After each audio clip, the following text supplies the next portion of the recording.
ತೋರಿಸ್ತೀನಿ ನೋಡ್ರಿ. ಇವು ಬಾಣಂತಿಯರಿಗೆ ಈ ರೀತಿ ಇವನ್ನ ಹಸಿ ಅಂಟನ್ನ 3 ದಿನ ಕೊಡ್ಬೇಕು ನೋಡ್ರಿ. 11 ದಿವಸ ಆದ್ಮೇಲೆ ಇವ್ನ 3 ದಿವಸ ಹಸಿ ಅಂಟು ಇವ್ನ ಈ ತರ ಹಿಂಗ ಕುಟ್ಬೇಕ್ರಿ. ಇದನ್ನ ಒಂದ್ ಸ್ವಲ್ಪ ಕುಟ್ಟಿದ್ರೆ ಸಾಕು ಪುಡಿ ಆಗ್ತದೆ.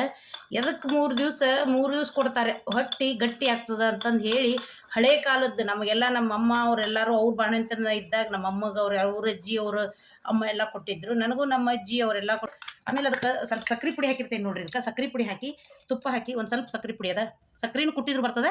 ನಾನು ಸಕ್ರೆ ಪುಡಿ ಇತ್ತು ಅಂತಂದು ಹೇಳಿ ಇದನ್ನ ಹಾಕ್ಲತ್ತೀನಿ.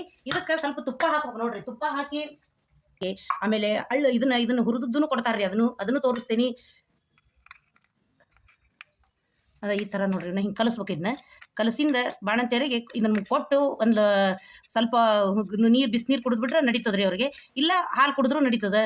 ಇದನ್ನು ಕೊಡ್ಬೇಕು 3 ದಿನ ಮಾತ್ರ. ಬಾಣಂತಿಯರಿಗೆ ಏನೇನು ಕೊಡಬೇಕು, ಆಮೇಲೆ ಕರ್ಕಿನ ಪುಡಿ ಅದನ್ನೆಲ್ಲನೂ ಮಾಡಿಕೊಡ್ತಾರೆ. ಸಂಘ ಜೀರಿಗೆ ಕೊಡ್ತಾರೆ ಬಾಣಂತಿಯರಿಗೆ. ನಮಗೆಲ್ಲಾನು ನಾವು ಅದನ್ನ ತೊಗೊಂಡಿದ್ದು ನೋಡ್ರಿ.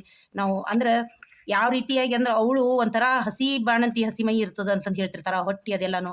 ಅದ್ರ ಸಲುವಾಗಿ ಆದಷ್ಟು ಅವಳು ಹೆಂಗಿರಬೇಕು ಅನ್ನೋದನ್ನು ನಾನು ನಿಮಗೆ ತೋರಿಸ್ಕೊಡ್ತೀನಿ. ಕೇಳಿದ್ರು ಆಮೇಲೆ ಪ್ರೆಗ್ನೆಂಟ್ ಇದ್ದಾಗ ಯಾವ ರೀತಿದು ಕೊಡಬೇಕು ಅಂತ ಅನ್ನೋದನ್ನು ನಾನು ಅದೇ ರೀತಿನ ಪಾಲಿಸಿದ್ವಿ. ನನ್ನ ಮಗಳಿಗೂ ಅದೇ ರೀತಿನ ಎಲ್ಲ ಹೇಳ್ಕೊಟ್ಟಿದ್ದೆ ನೋಡ್ರಿ. ನಾನು 3 ತಿಂಗಳ ತನಕ ಹೆಂಗಿರ್ಬೇಕು, 5 ತಿಂಗಳ ಯಾವ ಆಹಾರ ತೊಗೋಬೇಕು ಅದನ್ನೆಲ್ಲಾನು ಹೇಳ್ಕೊಟ್ಟಿತ್ತು. ಕೇಳಿದ್ರಿ, ಅದನ್ನು ನಿಮ್ಗೆ ಹೇಳ್ತೀನಿ. ಈಗ ಮಾತ್ರ ನೋಡ್ರಿ ಈಗ ರೆಡಿ ಆಯ್ತು ನೋಡ್ರಿ. ಇದನ್ನ ಬಾಣಂತಿಯರಿಗೆ ಕೊಟ್ಟು ನೀರು ಕುಡಿಲಿಕ್ಕೆ ಕೊಡ್ಬೇಕು ನೋಡ್ರಿ. ಇದನ್ನೆಲ್ಲ ಉಪಯೋಗ ಆಗ್ತದೆ. ಇದನ್ನ ಹೇಳಿ ನನ್ನ ಲಾಗ್ ಮುಗಿಸ್ತೀನಿ ನೋಡ್ರಿ. Thank you.